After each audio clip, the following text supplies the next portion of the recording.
بسم الله الرحمن الرحيم. الحمد لله وكفى وسلام على عباده الذين اصطفى.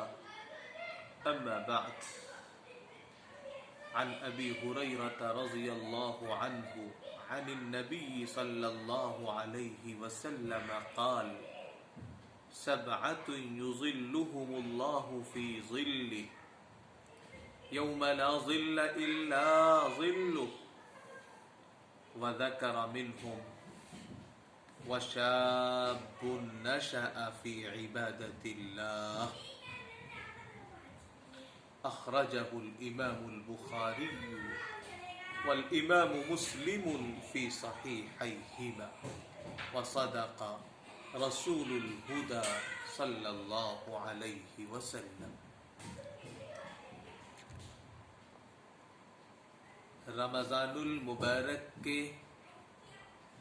قیمتی اور مبارک اوقات اور شب و روز کی خاطر تمام نوجوانوں سے خصوصی گزارش ہے کہ موبائل اور انٹرنیٹ کا استعمال اس مبارک مہینے میں ضرورت کے بقدر ہی کریں.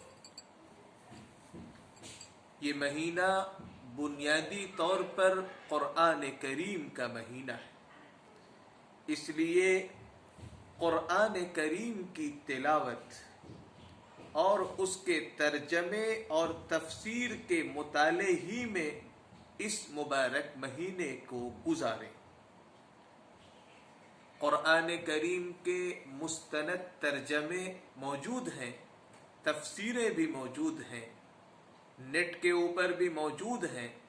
آسان ترجمہ قرآن حضرت مولانا مفتی محمد تقی عثمانی صاحب کا اردو زبان میں، ہندی زبان میں، انگریزی زبان میں موجود ہے.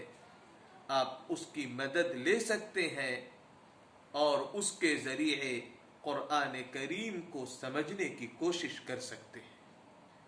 رمضان کے دنوں اور راتوں میں قرآن کریم کے ترجمے کے اور تفسیر کے مطالعے کا معمول ضرور بنائیں.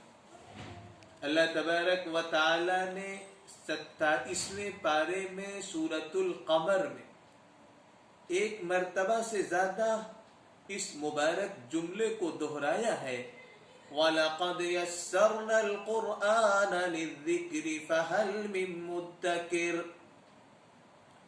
حقیقت یہ ہے کہ ہم نے قرآن کو نصیحت حاصل کرنے کے لیے آسان بنا دیا ہے. اب کیا کوئی ہے جو نصیحت حاصل کرے؟ اس لیے میری گزارش ہے کہ رمضان المبارک کو ابکر قرآن ہی کا مہینہ بنا دیا جائے. اور حدیث پاک میں جناب نبی پاک صلی اللہ علیہ وسلم نے فرمایا کہ 7 ایسے خوش نصیب لوگ ہوں گے جو عرش الہی کے سائے میں ہوں گے، جس دن عرش الہی کے سائے کے سوا اور کوئی سایہ نہیں ہوگا. ان خوش نصیبوں میں نبی پاک صلی اللہ علیہ وسلم نے ذکر فرمایا: وَشَابٌ نَشَأَ فِي عِبَادَةِ اللَّهِ.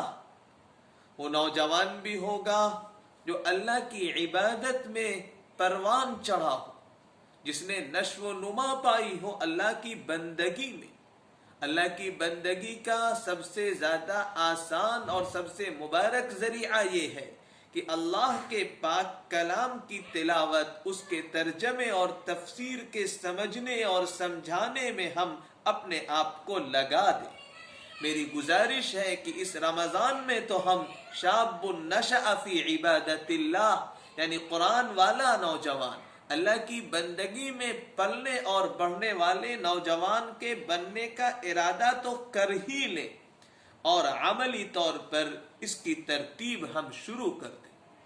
اور اسی کے ساتھ ساتھ مشرب، مسلک، فرقے سے بہت بالا تر اور بلند ہو کر، بہت اوپر اٹھ کر متحد رہنے اور ایک قوم بننے کی مکمل کوشش کریں۔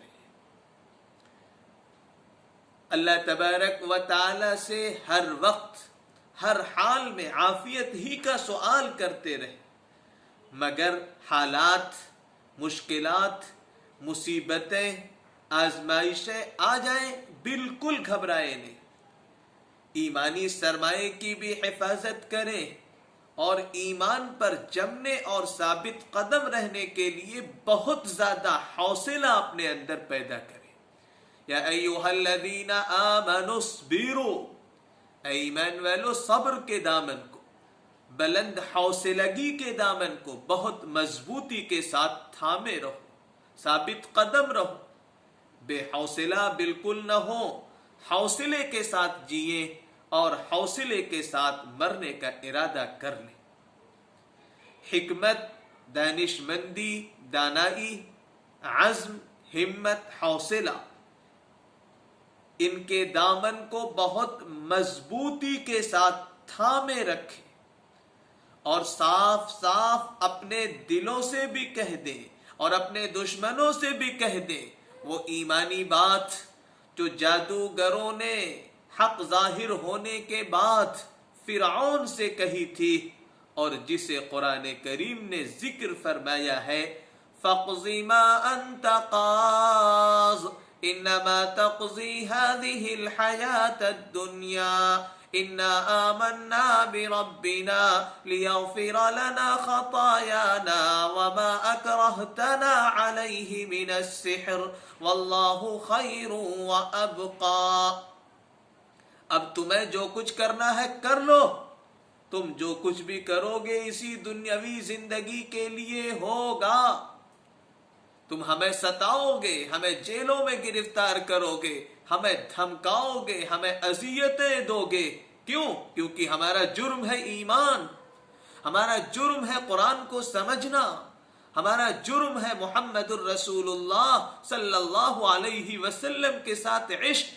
کہہ دیجئے انما تقضی هذه الحیاة الدنیا، اسی دنیاوی زندگی کے لیے ہوگا جو بھی تم کرو گے۔ اصل زندگی تو آخرت کی زندگی ہے، اصل نعمت تو جنت کی نعمت ہے، جس نعمت کے تعلق سے فرمایا گیا کہ جس کی مکمل دنیا کی زندگی مشکلات کی، امتحانات کی، دکھوں کی، آزمائشوں کی، تکلیفوں کی گزری ہوگی، اسے جنت کی فضاؤں میں ایک لمحے کے لیے لے جایا جائے گا اور پھر اسے لایا جائے گا اور پوچھا جائے گا کہ کیا تم نے کبھی کوئی دکھ، کوئی آزار، کوئی تکلیف، کوئی رنج، کوئی صدمہ دیکھا تھا؟ وہ قسم کھا کے کہے گا، حدیث پاک میں جیسا کہ ذکر فرمایا گیا کہ کوئی تکلیف چھو کر بھی مجھ سے نہیں گزری، کوئی مصیبت میرے قریب تک نہیں آئی۔ یہ ہے جنت اور جنت کی ابدی نعمتیں۔ فرمایا گیا جو جادوگروں نے کہا تھا فرعون سے وہی کہیے، اقضی ما انت قاض، جو کرنا ہے کر لو، اسی دنیاوی زندگی کے لیے ہوگا، تم جو کچھ بھی کرو گے۔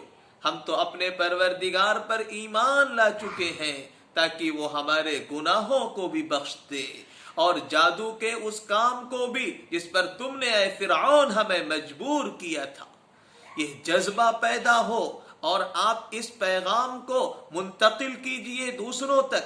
تمام ممکنہ جائز اسباب، وسائل اختیار کیے جائیں، اختیار کیجئے، ضرور اختیار کیجئے، لیکن اعتماد اور تکیہ اور بھروسہ اللہ ہی کی ذات پر کیجئے اور ایمان کے سرمایے کی حفاظت کی فکر کیجئے۔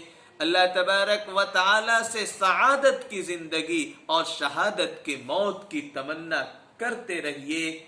رب کریم ہم سب کا خاتمہ بالخیر فرمائے، تمام فتنوں سے بطور خاص ایمان کو چھیننے والے فتنوں سے ہم سب کی حفاظت فرمائے، دجال اور دجالی طاقتوں کی چالوں سے ہم سب کو اپنے حفظ و امان میں رکھے اور اس رمضان کو ہماری زندگیوں میں ایمانی، ربانی اور قرآنی انقلاب پیدا ہی فرما دے۔